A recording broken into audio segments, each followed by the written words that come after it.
Hey everybody, this is We Like This podcast, where we normally talk about movies and TV and everything entertainment. Today we're going to be talking about some news that has been happening in the entertainment world.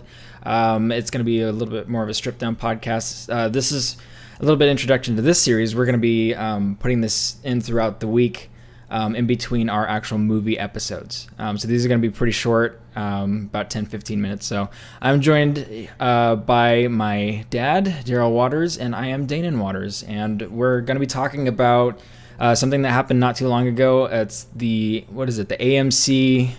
AMC is not going to be showing Paramount Universal movies anymore. Universal movies, yeah. So I've only seen headlines on this. So I really don't know too much about it yet. So what's exactly going on? Well, exactly, to my best understanding going on, is that Universal released Trolls 2 straight to streaming, and it blew up. I mean, it made $100 million, I believe are the numbers. And so Universal was kind of like, well, who needs movie theaters? Which is not true, because movies still make most of their movie from the theaters, which... Most of their movie from the theaters. Most of their money. Most of their money. That's what you're here for. They make most of their movie from the money theaters. And so that was AMC was like, well, we're not going to show your movies then, you know? I think what's really going on is just trying to think of a clean way to say this. Shooting themselves in the foot. Sure, but it's a male member measuring contest is what it really is. You know what I mean? Yeah. I don't know if you know what it meant, but I think that's what's really going on. And now I was just reading that Regal has now joined, and they're saying screw you to Universal also. And I think this is a big tug of war, maybe a little better, about who's going to do what, because the studios need the movie theaters more than the movie theaters need the studios. Yeah. And I mean, it's a cart before the horse kind of thing in a way. Mm-hmm. Can't have one without the other, but they still make their real money from theatrical releases. Yeah. Now, not knowing how long this the bug, that's another thing you have to say, is going to keep us indoors. I mean, they're talking about releasing, like, I think, or just releasing Texas, or was reading Texas or somewhere. They're talking about already opening movie theaters, but theaters aren't opening yet because no one wants to make the first move kind of thing. Yeah. Right? You want to wait for the government to say it, but then everybody's kind of waiting for somebody else to do it before they do it. Because if they do this and a big second wave of the bug happens, right?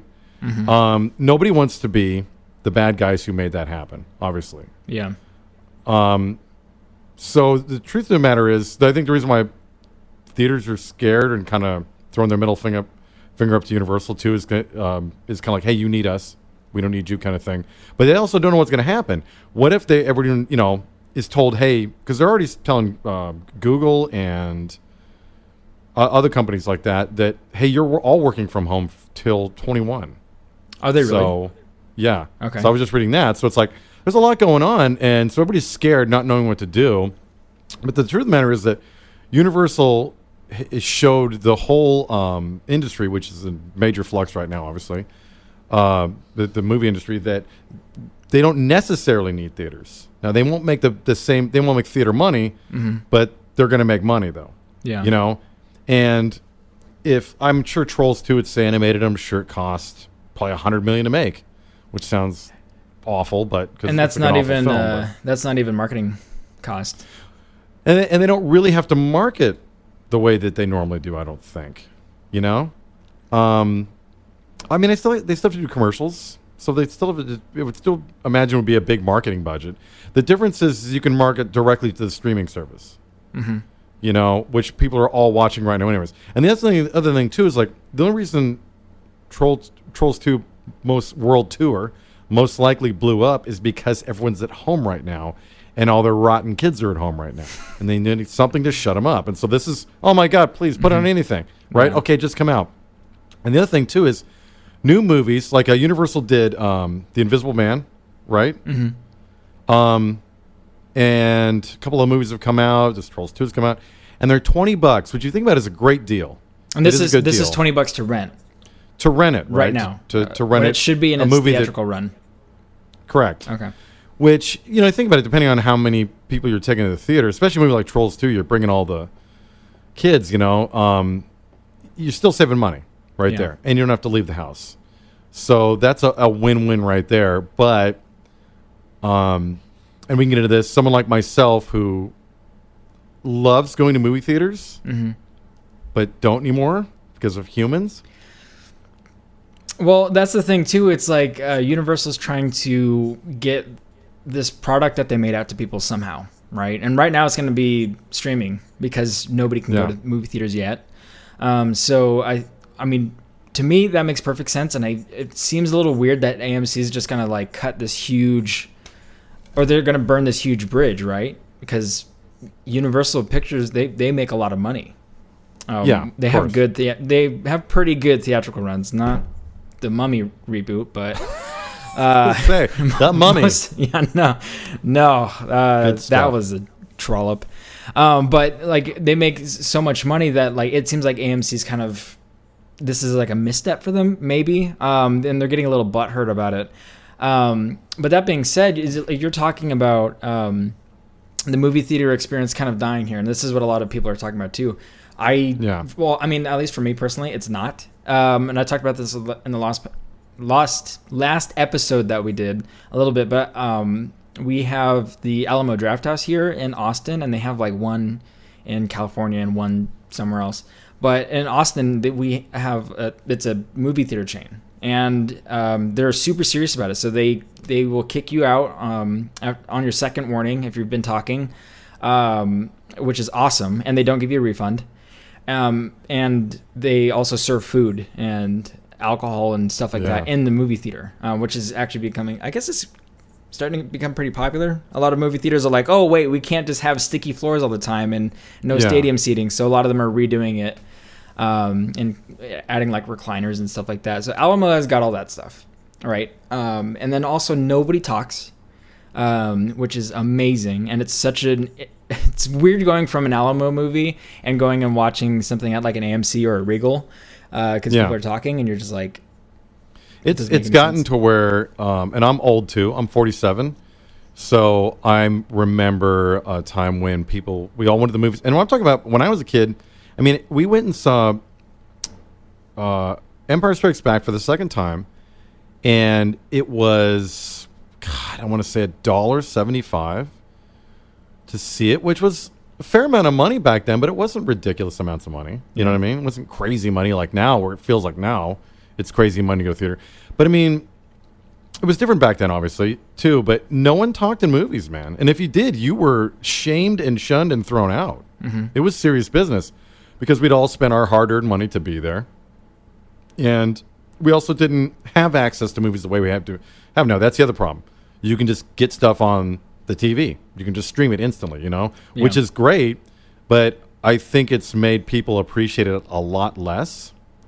So when they go, they just don't care. And plus, it's in the Alamo Drafthouse's culture, right? It's built into their culture that if you talk, we throw you out. And that's the thing too, is like all these people that are going to the Alamo are going there specifically to watch a movie, not to socialize or anything like that. Like Alamo's great for that, but we saw Joker there, and it was an amazing experience because of that reason. And not only the food was really good, but everyone, you could feel it in the air. People were serious, and no one was going to talk. Like, you were afraid to talk in that place, and that's how it needs to be. Because for me, coming from my background, we didn't have a lot of money growing up, so going to the movies when I was a kid was a huge deal. And I realized that when I go to the movies now, that's not someone else's responsibility, right? To understand that when I was a kid, I was poor, so going to the movies was a big deal. I get all that. But even still, you'd just be like, sir, excuse me, I grew up poor.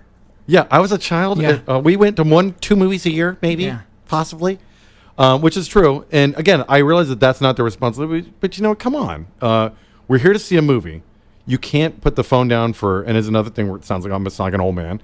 You can put the phone down for an hour and a half, 90 minutes, really? 2 hours, really? People answer the phones. In theaters? I haven't seen that in a long time, but they're doing this. This drives me mad too. Is they got it real low and they're just doing this and stuff. Yeah. And they pull it up like that and everything. Yeah. And I'm like, and they're right in front of me, and I'm ready to strangle them with a garrote. See, that's the thing too, is Alamo will kick you out if you're on your phone. Like they don't allow they specifically say no bright little screens, anything like that. Yeah. So I know it's there. It's part of. Sorry to cut you off really quick. It's part of their slideshow at the beginning. Yeah. Right. They have it's two over and over and over again. They have one that they do 2 warnings. If they're for bigger movies, they'll have one where the actors will actually do a PSA themselves, and then they'll do this thing where they talk about not talking, and then they'll have another one that's literally the slate that they play in every movie. It's the same one that tells you, again, if you talk, we're going to kick you out. If you're on your phone, we'll kick you out.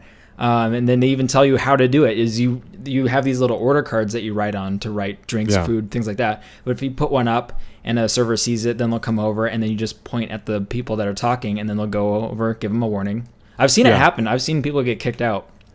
And it's good, and you shouldn't have to spend, because I don't think they're more expensive than a normal movie theater, right? Nope. Yeah, see, that's what I'm talking about. It's like, so for someone like myself, it's like, I would love to go to movies again normally. I won't be able to until I move to Texas. I'm still in Southern California, and here everyone's just really rude, and it's not, the boomers complain that it's millennials, the millennials complain it's the boomers, and I'm here to tell you it's everyone. It's everyone. Everyone is just as rude as everybody. Everyone's just as entitled and rude. And it drives me nuts. Like I said, so I just didn't even go anymore. So I just bought a new TV recently. I got the biggest one I could because I don't really plan to go to movies anymore. I've had it. I can't. And I go in there with anxiety going, is someone going to talk? Is someone going to be on their phone? And these days, if you say to someone, hey, can you keep it down? Or hey, do you mind? We're in a theater. They're ready to fight you. They become very defensive right away. And I'm just like, I don't get this. Yeah. That response is also a weird thing to me. Like, and I've had people say, oh, you're probably like yelling. I'm like, no, I've definitely gotten to times where I'm like, hey, you're going to keep talking? Mm-hmm. And that works a little better. But a lot of times people are then ready to fight you after that. Like really quickly, I mean, this is different, but same, but worse. It was late last year, sometime or whatever. Me and a friend of mine went and saw. It was Star Wars. It was with a live band, with a live orchestra. The live orchestra. Yeah, you were telling me about that. It was $100 and some odd to sit up front. Okay, and I realized they just showed the movie and everything, but the guy behind us was drunk as hell with his girlfriend, and he was blathering and blathering and blathering and blathering the whole time. And so now, of course, my blood is absolutely boiling because this is the thing that drives me absolutely nuts when I go to the theaters, right? Mm-hmm. So I kept turning around and telling him to shut up. And finally, and then everyone around me, I'm glad you said something. But say something too. You know what I mean? Help me out here. Because at the intermission, I was ready to strangle the guy. And then my buddy's like, dude, just walk away. Because I was getting so hot. Because he's really drunk. He's just looking at me like whatever, dude. Like, I'm the douche. Yeah. And I realize I'm the douche because I'm yelling at him. But I have every right to. This is so friggin' rude. But anyways, where I'm getting to with all this rant is that, and I'm normally on theater's side. Like everybody's like, oh, they charge $30 for popcorn. I don't even care about all that. I love the experience so much. I don't care about all that. It's fine. Charge $100 for what are those Sour Patch Kids. But for that kind of money, you better tell people to shut up. Yeah. It better be in Universal's and AMC's and Regal's and everyone's culture that if you show up for a movie, because I remember when we went and saw World War Z a few years back now, this guy, same thing, and his girlfriend, he's blabbing the whole time. I don't remember. Tell the manager, I'm so mad. I finally tell the manager's like, well, I can give you free passes. I'm like, kick those people out.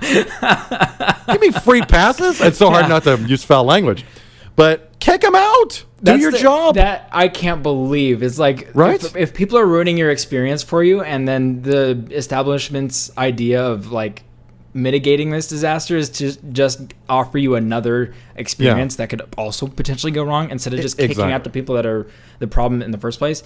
Again, this is turning into an Alamo Drafthouse love letter, which I'm totally fine and I'm with. totally down with it. Yeah. I mean, and it is getting expensive. I mean, we're talking about $20 to rent a movie on a streaming service, which is a little bit more than a standard movie ticket anyway. I think Alamo, this is off the top of my head, but I think it's like $13.50 for a ticket. So it's $13.50 for a ticket. It's a little bit cheaper than some places. And if you get one of their entrees, something like that, it's like $12, and then a beer is also like $7. So you're paying anywhere from like $30 to $40 to go and watch a movie, and because it is an experience, you're going with your friends, or I've gone by myself, and I love it. So I'm going there and I'm paying all this money for an experience. And if someone else is talking and ruining that experience for me, that's their fault. It's not my fault. Because I wanted to have a good time. Don't give me another ticket. Don't say, well, we're going to have another showing. If you want to do this one, we'll do a rain check. No. Get rid of that person who's ruining the experience that I came for. I paid for this time slot. I want to go and see it now. And so I don't think it's too much to ask. I honestly don't think it's too much. I don't think this is crazy talk. I don't think it's too much to ask to have for certain things that you want some quiet. I really don't think it's a big deal, but it's apparently a big deal. But again, like I said, So for me, I'm kind of like, screw you to all these guys. You know, I really, I know I feel like stuff has to fail in order for major changes to happen. And these movies the movie theaters have to step their game up and do it right. Or I would rather spend $20 to go to the theater to pay for that silence than the $13.50 and not have it. Yeah, exactly. Or the $12.50. So this or is even $12.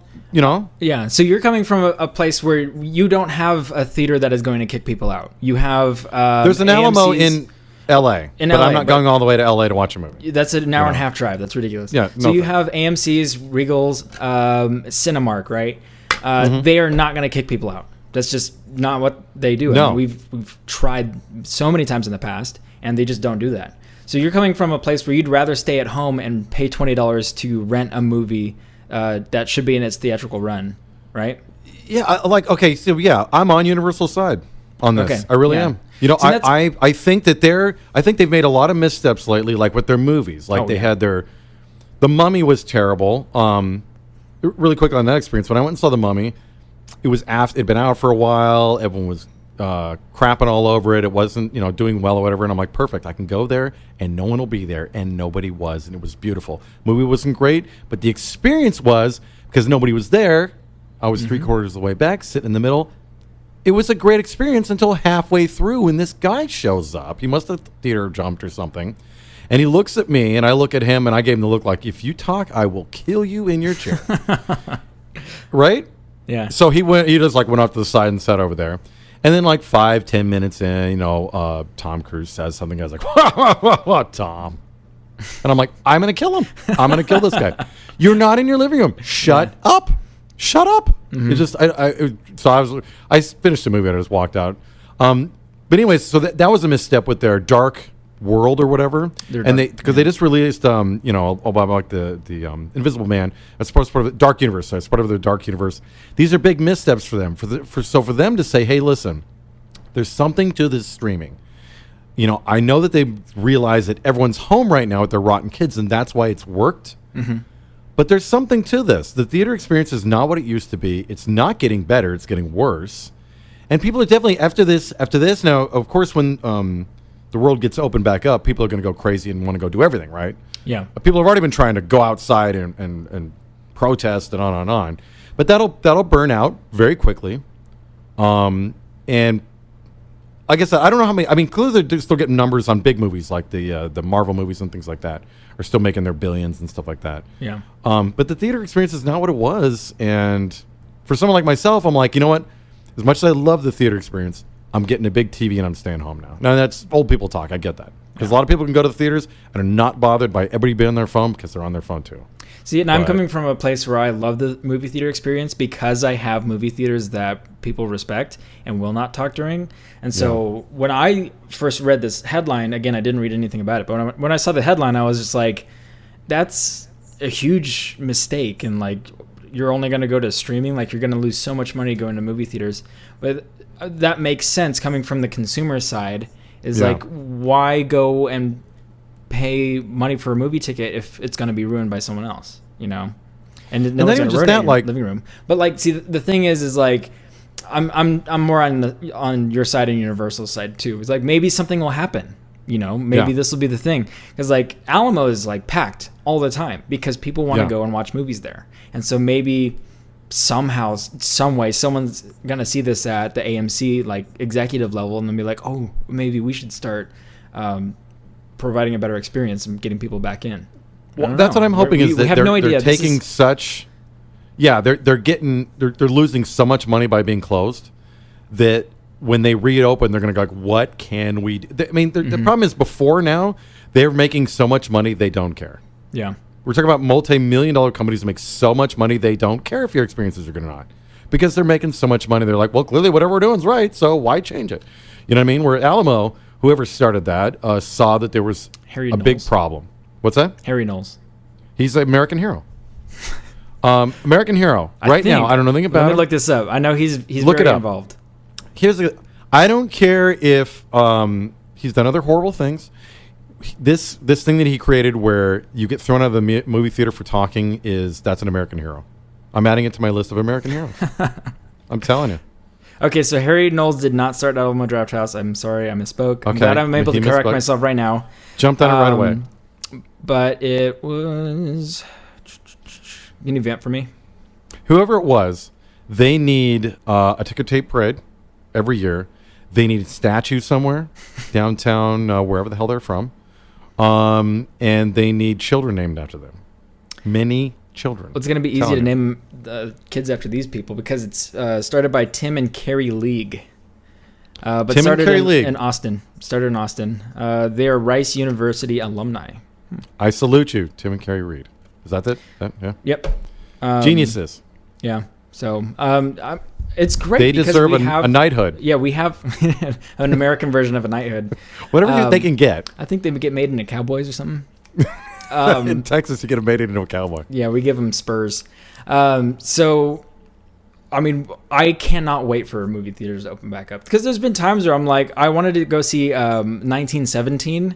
That Sam Mendes movie. I wanted to see that in theaters. I wish I saw it in theaters. That was a theater movie. Yeah, that was a theater movie. I could just go to the Alamo that's right down the street from me. It's 5 minutes away, you know, and I was like, and I could go and I know I would have a good time. So I'm very excited to be able to go to movie theaters again. Well, like when we saw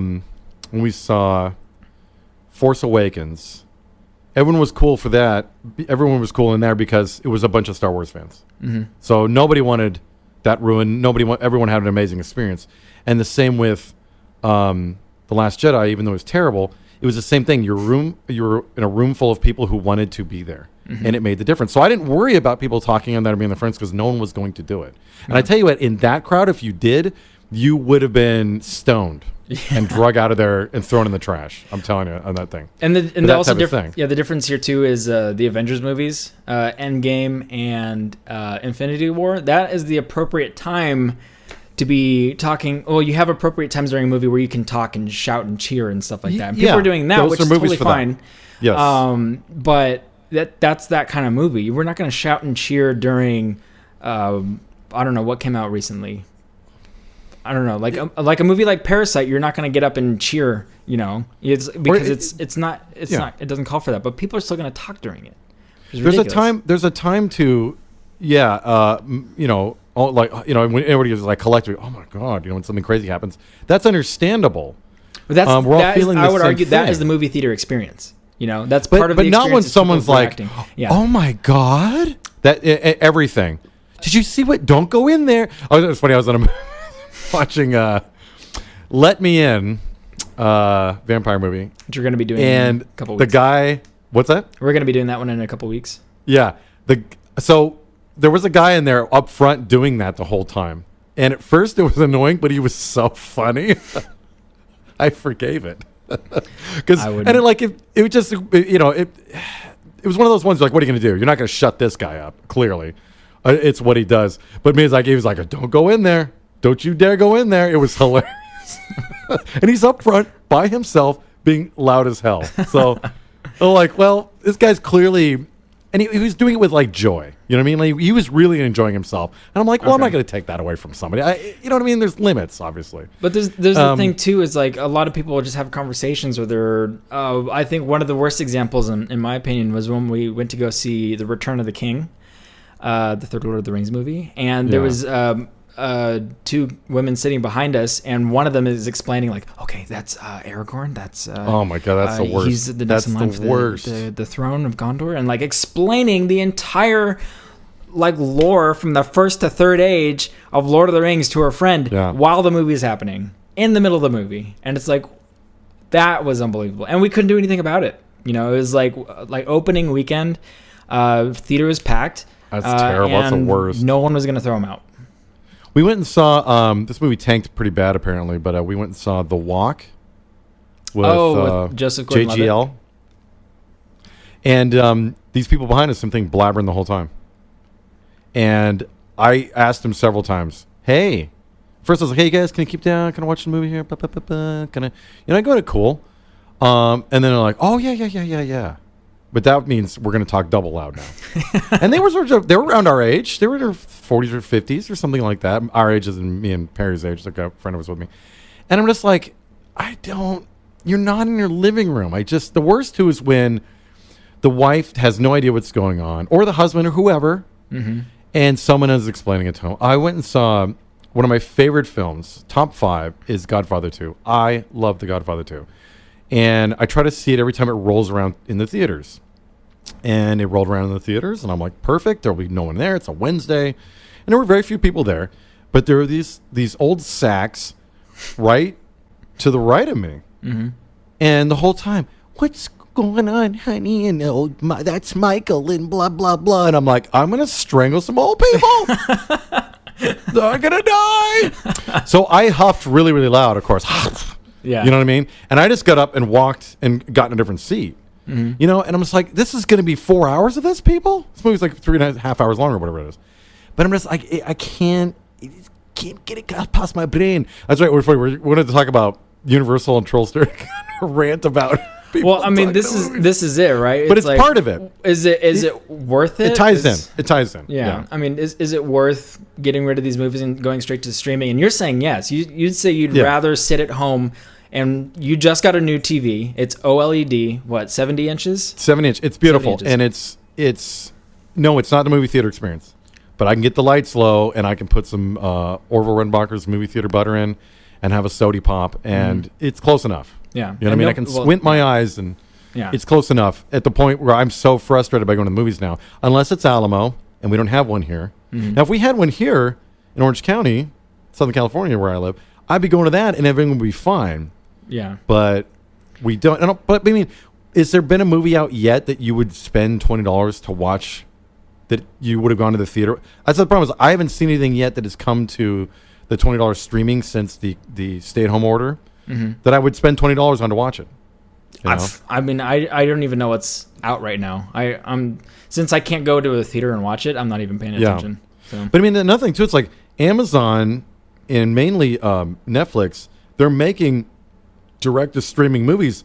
Not all of them are great. Excuse me. Not all of them are great. Like Extraction, not great, but good enough, and went straight to streaming and good enough. You know what I mean? They didn't have to do any. They didn't have to spend any money on promotion, right? Mm-hmm. They just say hey, this is going to release it to their service. Yep.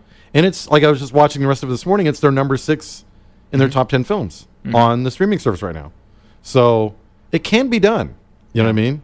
Clearly, because they're doing it. Now, I know that Netflix is also investing $1 billion to do this. Yeah.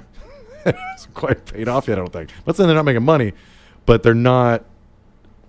They're leading the charge, but they haven't won the war yet. Well, until the point tips where I think it's starting to happen now because of everybody's at home. It's like when it tips when production companies would rather send their movie to a streaming service than a movie theater. Yeah. That's when it's going to happen. But I will say Netflix has been doing this for years now, and they've been doing it very well. They have been doing it very well, but it still hasn't. Again, like you said, not the best content. It's not. I don't think there hasn't been a Netflix movie yet where I've been like, oh my god, that was amazing. There's been ones that I've really, really liked. But they're already they've been doing that for even longer with their TV shows, and HBO has kind of started doing that too. I mean, I would argue they've been doing it for a long time too with Sopranos. But now that they have this on their like a streaming service. They have like 3 or something now. It's ridiculous. But you know, when that point happens, when it kind of tips and these production companies are just sending it straight to streaming and you can just rent it for $20 and just watch it at home, I think that's when movie theaters are going to have to start figuring out what they're going to do to get people to come back. And I think the key is if you make a movie that doesn't cost $150 million or $200 million to make, then you have to release it theatrically. You're going to make no money.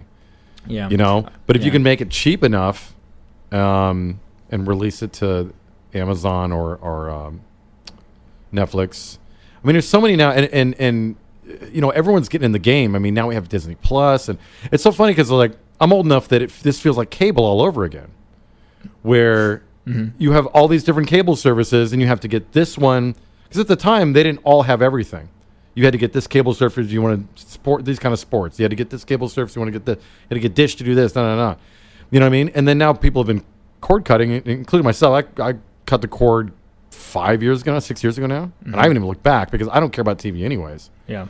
And with like Amazon doing like The Boys, which was amazing, an amazing TV show. We should do an episode on that.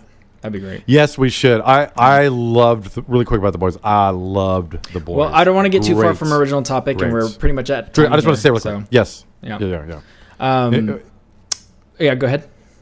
I was just going to say, we should add that to something to talk about for sure. One of the podcasts, but so yeah, whatever. You got something in closing? Then I think I've been blabbing enough about this. Yeah, well, I just want to say, like, it sounds like Universal's taking a big misstep. It seems like it, but we're not going to really know until maybe their next movie that they release straight to. It's not straight to video. Straight to a streaming service. You know, there's not really a sentence for it yet, but once they do that and we see how well that one does and when that is not Trolls 2, then we're really gonna see what it's gonna look like, what it's gonna happen, you know. So we'll really know when the stay-at-home orders are lifted and people it will see if people start going back to theaters. Yeah. And how are they going to do it? Is everybody still going to have to wear masks and be 6 feet apart? We don't know. I mean, we do know a little bit because they are going to be opening at a certain capacity, and they have to put certain things in order, so 6 feet apart, and I'm sure masks. So, but yeah, so I could get down with that. That would be because I don't like going people around anyways, so that would be even better if there's more separation. Yeah. So who knows? Maybe people will be so starved for that experience again that they'll be respectful of it again. That's my hopefully crap can theory. Yeah. If Universal's the one that starts this, then we can look back in hindsight and say like, oh my God, that was amazing. Such a good idea. But we're not going to know until, again, some of these restrictions start getting lifted. And then also once they release another couple movies this way. So they've been talking about really quick. They've been talking about the death of theaters forever and the theater experience forever. Is this another nail in that coffin? The stay-at-home order. Yeah. And we'll know when, because people may not be so hot to go back to being around a big steaming hot box of people. Yeah. Because that's exactly what it is.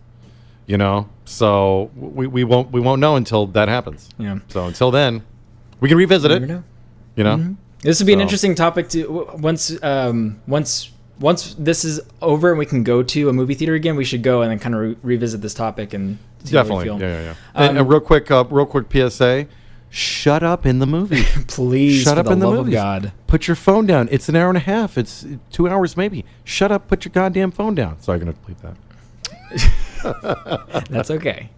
Okay, well, we are the podcast We Like This. You can, if you're watching this, you're on YouTube. We are also going to be on SoundCloud, Spotify, and iTunes, so you can look for us there. You can look for WLT Podcast on Instagram, and you can search us up on Facebook, because we are going to be all over it.